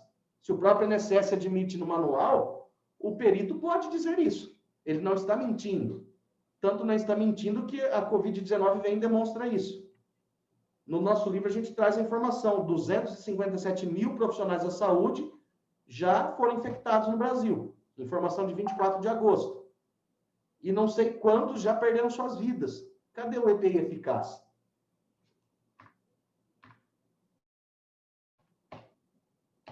Quais são as provas, já finalizando aqui, do contribuinte individual? Notas fiscais de compras de produto específico da atividade, no caso, atividade médica, odontológica, certidão do órgão de classe, CRM, CRO, diploma universitário informando a graduação na atividade especial, se for o caso, certificado de especialização de curso durante a vida laboral, inscrição na prefeitura e respectivos impostos, que tem a clínica de odontologia, clínica médica, e contratar a empresa de segurança do trabalho para elaboração do PPRA, PCMSO, o laudo e testemunhas. Testemunhas também podem ser utilizadas.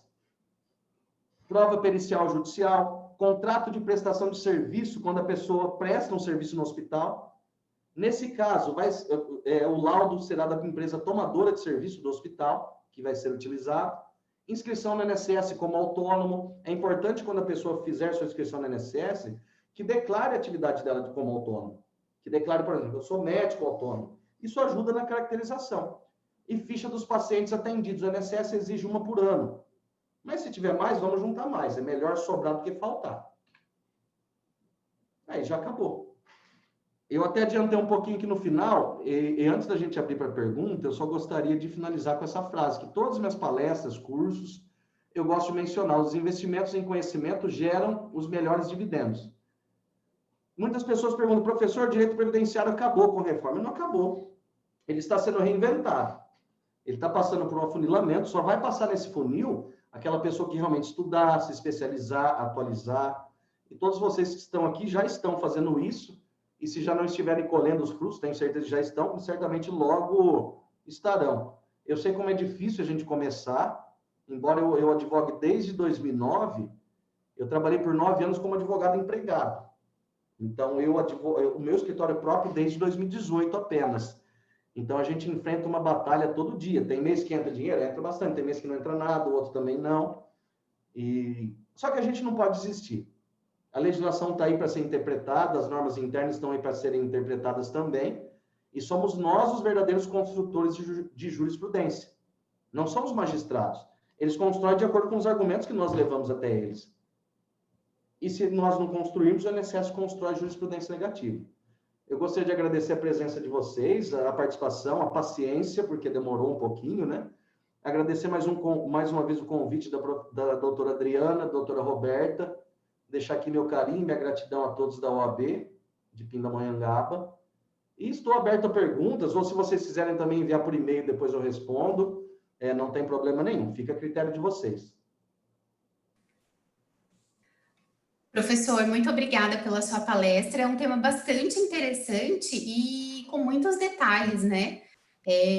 Durante a sua explanação, você foi pontuando várias questões bem específicas relacionadas aos profissionais da saúde e que algumas vezes acabam passando desapercebidas para quem não atua nesse nicho específico, né? Então, é um nicho que tem bastante oportunidade para ser explorado, até mesmo as atividades que talvez nem se imagine que possa ser reconhecida como especial, né? Como, por exemplo, o caso do contador. Sim.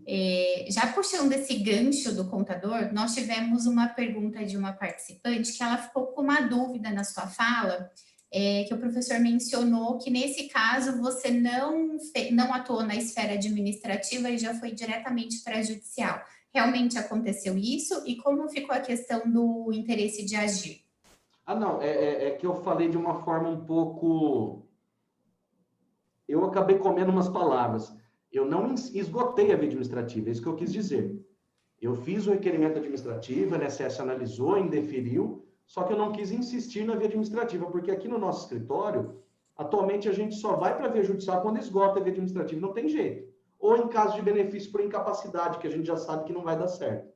Nesse caso, eu só não não esgotei a via administrativa, porque ele era uma atividade totalmente diferente, então eu senti um pouco de insegurança quanto à decisão da via administrativa. E como no caso dele era possível ajuizar na Justiça Estadual, onde é realizada a perícia no local, então eu optei por agir dessa forma. Mas eu tive indeferimento sim na via administrativa, eu só não esgotei. É que eu me expressei de forma equivocada. Ótimo, ela colocou aqui no chat que já foi esclarecida a dúvida dela. Só antes de partir para a próxima pergunta, o participante, o professor André Luiz Marques, está perguntando como faz para adquirir o livro. André, basta você entrar no site da editora Lujur, nós colocamos o link aqui no chat, e através desse site você consegue fazer a aquisição. E para os participantes do nosso evento de hoje, foi disponibilizado um cupom de desconto, 10% de desconto na aquisição do livro do professor e de qualquer outra obra. E o cupom é webinário. Está aqui descrito no chat, tá bom? Qualquer dúvida é só mandar aqui pela gente. Dri, você faz a próxima pergunta? Sim. É interessante não falarem que no ambiente hospitalar é somente os que têm contato, né? Porque, principalmente agora por causa da pandemia, os nossos cuidados ao sair na rua são bem, assim, né, criteriosos. Com certeza, as pontuações foram muito importantes. Nós temos a pergunta da Andréia Santos, que ela fala que ela tem um cliente que tem 22 anos de atividade especial. Então, ela pergunta se ainda consegue reverter esse período especial para atividade comum, que ela tem dúvidas sobre como fazer, pois ele quer saber quanto tempo ele ainda precisa contribuir. Ela tem duas opções, isso numa análise superficial. A primeira opção, ela converte o tempo especial em comum, elaborado até 13 de novembro de 2019, e soma com o restante, de forma comum, para ver se ela vai ter o tempo necessário para entrar em alguma das regras de transição.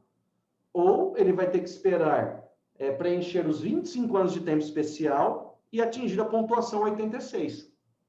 Então, ela tem essas duas opções. Ou ela converte parte do período e vê se atinge uma das outras regras de transição, ou se ele tinha mais tempo comum antes, se ele consegue comprovar os 35 anos até 13 de novembro também, ou ele preenche uma das regras de transição para aposentar depois, ou aposentadoria especial, regra de transição também. De qualquer forma, ela vai ter, se for com a regra nova, essa defasagem da renda mensal inicial, infelizmente. Professor, uma próxima pergunta que nós temos é da participante Leide Carvalho. Ela questiona o seguinte: no CNIS do funcionário não tem nenhuma especificação de que o trabalho é especial. Como proceder para que conste essa observação no CNIS? Tem como atuar isso de uma forma preventiva ou somente na fase de requerimento da aposentadoria? Nesse caso, a gente fica um pouco de mãos atadas, porque cabe à empresa informar isso na GFIP, e para que ela informe, ela tem que recolher aquela contribuição adicional da aposentadoria especial. Então, se ela não informou, isso não vai constar mesmo. Mas isso não quer dizer que a atividade não seja especial. Muitas empresas não informam isso porque não querem pagar esse custeio, mas preenche o PPP ali e fala que está exposto a agente biológico, que está exposto a outro agente nocivo. Então, isso, embora seja um forte indício da exposição a agente nocivo, a sua inexistência não quer dizer que a pessoa não estava exposta. Mas isso cabe à empresa informar.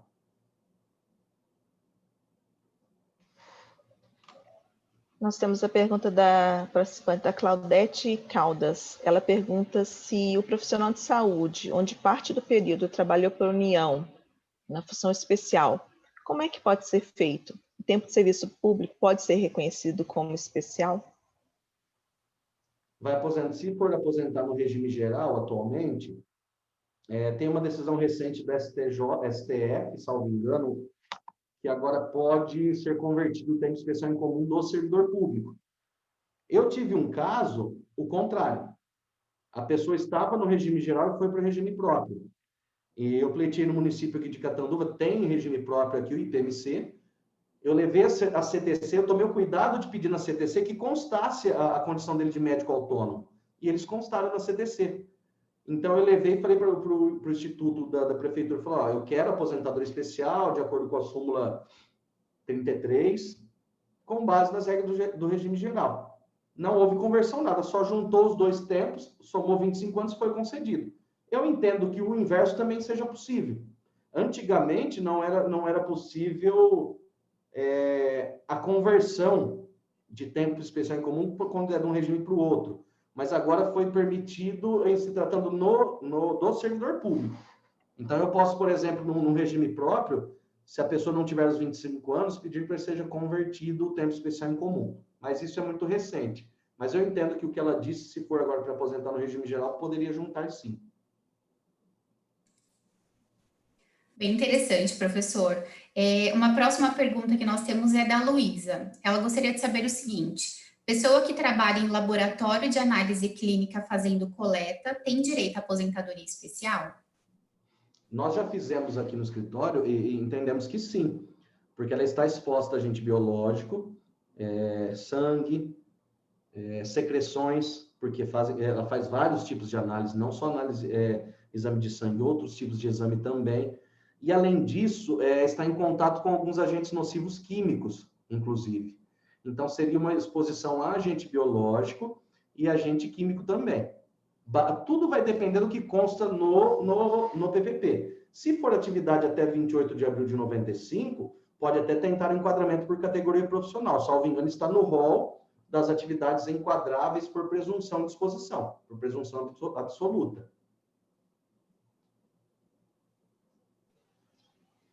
Temos a pergunta da minha amiga, inclusive, Andréia Vicari. No caso da reabertura de ofício citada pelo professor, como deve ser feita? Tive um caso que na análise não se manifestaram quanto ao pedido de averbação de vínculo trabalhista reconhecido em juízo, apenas indeferido por falta de tempo. Então, como deve ser feito? O que eu fiz nesse caso? Porque, infelizmente, por enquanto, a gente não tem um campo específico no INSS digital, muito menos no meu INSS, para incluir esse pedido de reabertura. Como fica aberta a tarefa, eu juntei uma petição no benefício indeferido, juntei como anexo ali, você vai na abinha de anexo, juntei a petição e fui falar com o gerente da agência. Expliquei, demonstrei o erro e ele reabriu a tarefa. Quando isso não for possível, alguns advogados estão se valendo de mandado de segurança para que seja reaberto. Não sei se é a melhor saída, porque pode demorar também esse mandado de segurança. Se não for possível, você pode fazer reclamação na ouvidoria, que pode surtir efeito. Aí também tem a via recursal. Porque o que eu faço em todos os meus recursos? Tem um dispositivo, eu não lembro se é o artigo 535, eu vou até ver aqui da IEM, que ele fala o seguinte. Só um instante.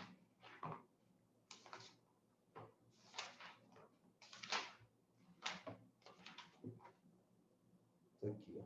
Artigo 539 da IN. Ele fala que o INSS deve fazer a reanálise da decisão proferida caso constatado erro. Então, ainda que não seja reaberto, propriamente dito, o que eu faço?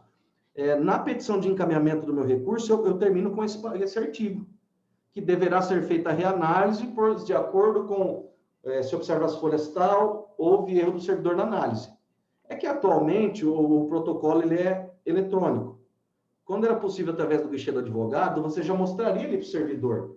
E se o servidor tiver bom senso, ele vai falar com o gerente e vai reabrir para corrigir, porque está previsto na norma deles. Mas, em último caso, só através do recurso você vai conseguir isso. Ou revisão, porque fala na IN que se for constatado o erro do servidor, ainda que em outro benefício, aquele anterior deve ser reaberto. Eu estou com um caso nesse sentido aqui. Uma pessoa, ela entrou com um pedido, foi indeferido, a gente entrou com um novo, foi concedido. Porque no anterior, a INSS, ela pagou sobre o código de 11% por erro de informação, mas ela recolheu os 20%. Então, a INSS não computou todo esse período porque fala que só vale para aposentadoria por idade. O que a gente vai fazer? Eu já pedi uma norma para ela ir recebendo, agora eu vou pedir uma revisão desse benefício concedido para que seja reaberto o anterior. Vou fazer isso através de revisão.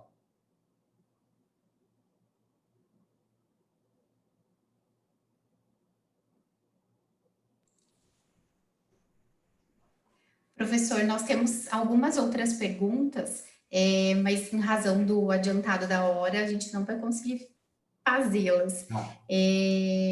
A gente pode encaminhar para o doutor por e-mail, pelo Instagram, como que o professor prefere? Quer que eu passe o meu e-mail aqui no chat? Pode ser.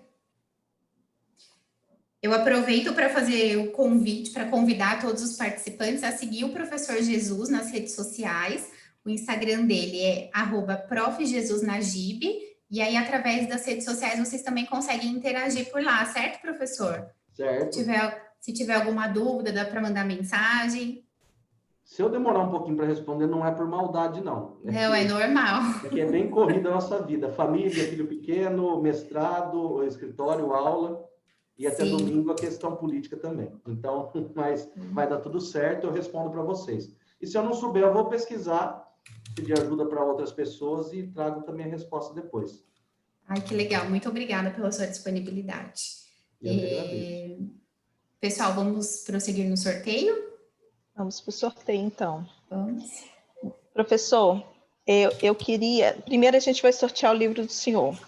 Então, eu quero que o senhor fale um número de 1 a 60. 11. 11. Jaila Caroline Pereira Gonçalves. Deixa eu ver se está presente. Eu acho que não. Não. Jaira? Não, Júlia Caroline, desculpa, porque na hora de imprimir aqui, eu peço desculpa, Júlia Caroline Pereira Rocha Gonçalves. Ela está presente. Júlia Caroline está presente, né? Júlia Caroline Pereira. Legal, Assim, parabéns, Júlia. Parabéns. A gente vai enviar um e-mail para você para você nos responder com o seu endereço para a editora mandar. Com certeza, um livro excelente. Professor... Quem não foi sorteado, né, Dri, aproveite para entrar no site da editora Lujure e fazer a aquisição da obra. Porque se a palestra do professor já foi tão detalhada, assim, imaginem o conteúdo do livro. Com certeza está excepcional. Eu preciso pegar o do... eu preciso pegar o do Rodrigo. Desculpa, professor. Imagina. Eu preciso pegar o do Rodrigo, que está com ele lá no escritório, e me apropriar, trazer aqui para o meu escritório. O dele e do Sodero Pai, como eu chamo, né, foram um dos primeiros, acho que foram os primeiros que eu enviei. O prefácio do livro foi pelo professor José Roberto Sodero. Eu tenho muita gratidão por ele, pelo Rodrigo. Eu falo que só eles mesmos para dar uma oportunidade para um capial, né? Porque eu sou bem do interior mesmo, puxo o R. Mas aqui em Pinda também não é diferente. Aqui é porta, porteira. Na comissão, nunca imaginei que eu ia ter a oportunidade de dar aulas com eles. Então, eles moram no meu coração, são pessoas especiais. E vocês também pela oportunidade. Espero que eu tenha sido útil, pelo menos, para uma pessoa hoje. Com certeza, com certeza. E agora a gente vai para o sorteio dos simuladores, Tri? Sim. Eu vou aproveitar para fazer um merchan aqui, né? O IEPREV, o Instituto de Estudos Previdenciários, ele disponibilizou 2 cupons de descontos para sorteio para assinatura do simulador básico de cálculos.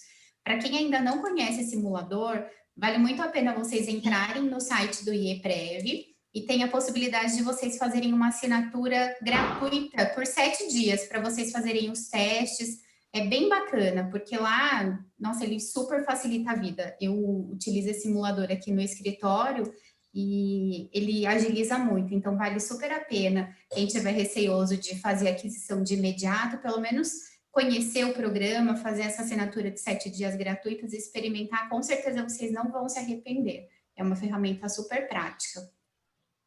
Dri, pode prosseguir, desculpa aí a minha falação. É que eu estou vendo aqui que o Irmã pediu o e-mail do professor, ele passou aqui agora há pouco, eu já subi um pouco nas conversas aqui no chat. Certo. Professor, eu preciso de mais um número, então, de 1 a 60. Agora é o simulador do IEPREV, é isso? Isso, um dos simuladores, isso, que são 2. Eu também utilizo esse simulador, ele é fantástico. Em questão de segundos, você importa os dados do CNIS, você tem ali a renda mensal inicial do benefício, que antes a gente tinha que digitar manual, mês a mês, aí errava um, errava o outro. Quem tiver interesse também, nós temos o outro pacote do IEPREV que vale a pena adquirir, assinatura Premium. A assinatura Premium, além de todos os simuladores, eu peço licença também para falar aqui. Sim, fica à vontade.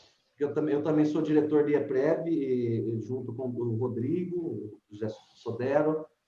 A doutora Adriana também é coordenadora, ela com a gente, né? Sim. E os simuladores, o IEPREV Premium, ele tem uma biblioteca virtual com mais de 5.000 títulos. Então, você tem todos os livros que você pensar a seu dispor. E tem mais de 50, 60 cursos totalmente atualizados.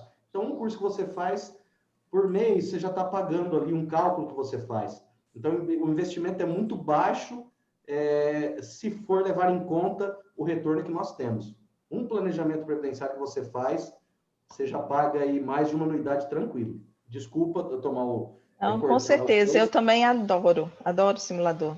Facilita demais. Fácil de utilização. Bom, vamos falar o número da aposentadoria especial, né? O B46. Vamos lá, então. Maria Rosimeire Gouveia de Almeida. Ah, que legal! De Pinda. De Pinda. Ela está aqui? Deixa eu ver se ela está ainda.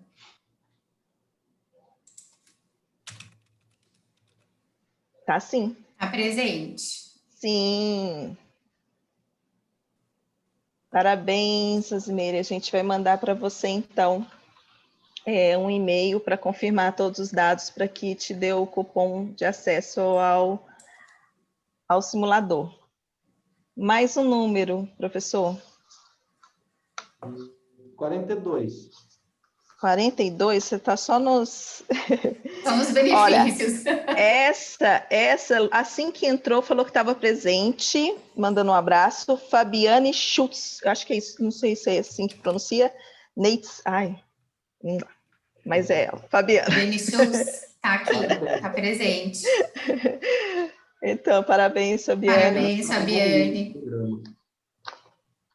Isso, aí nós enviaremos um e-mail para confirmar todos os dados para que você tenha acesso, tá bom? Professor, muito obrigada pela presença, por ter aceito o nosso convite. É um assunto, assim, extraordinário. Eu sempre gostei muito de aposentadoria especial e é um nicho, como o senhor falou, muito grande, né? E fica aqui nosso convite novamente renovado para que venha presencialmente a Pinda fazer uma palestra presencial, tá bom? Obrigada. Eu que agradeço pela oportunidade e com certeza vai ser um prazer, o convite já está aceito. Só falta a Covid deixar a gente viajar, né? Porque eu não aguento mais trabalhando em palestra online. Gosto, mas a gente sente falta do contato físico, da troca de informações.